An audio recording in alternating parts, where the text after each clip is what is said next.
The Scramble for and the Partition of Africa. In the late 19th century, European powers embarked on an aggressive campaign to colonize Africa, a period known as the Scramble for Africa. This culminated in the Berlin Conference of 1884 to 1885, where European nations formalized their territorial claims, often disregarding existing African societies and cultural boundaries. The arbitrary borders established during this conference have had lasting impacts, contributing to political fragmentation and conflict that persists today. The Berlin Conference, convened by German Chancellor Otto von Bismarck, aimed to regulate European colonization and trade in Africa. Representatives from major European powers like Great Britain, France, Germany, Portugal, and Belgium gathered to negotiate and formalize their claims to African territory.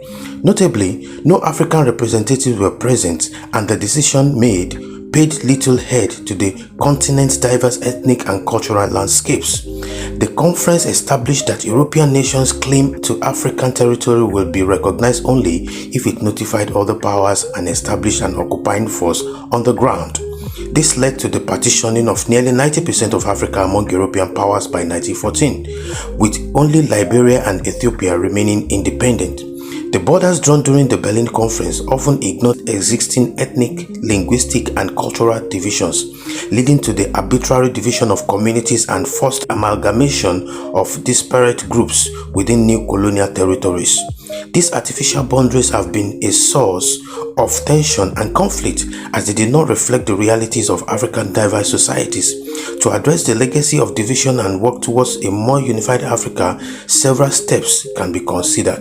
1. Promoting Pan-Africanism.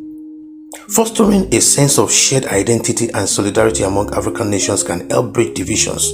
Pan-African organizations such as African Union play a crucial role in facilitating cooperation and collective action on the continent. 2. Re-evaluating colonial borders. While redrawing borders is a complex and potentially contentious, there may be merit in re-evaluating certain boundaries to better align with the cultural and ethnic realities of the populations they encompass. This process will require careful negotiation and commitment to peaceful resolutions. 3. Economic integration. Establishing and strengthening regional economic communities can promote interdependence and reduce competition among African nations. Initiatives like African Continent Free Trade Area aim to create a single market, enhancing economic cooperation and development, cultural exchange, and education. Encouraging cultural exchange programs and education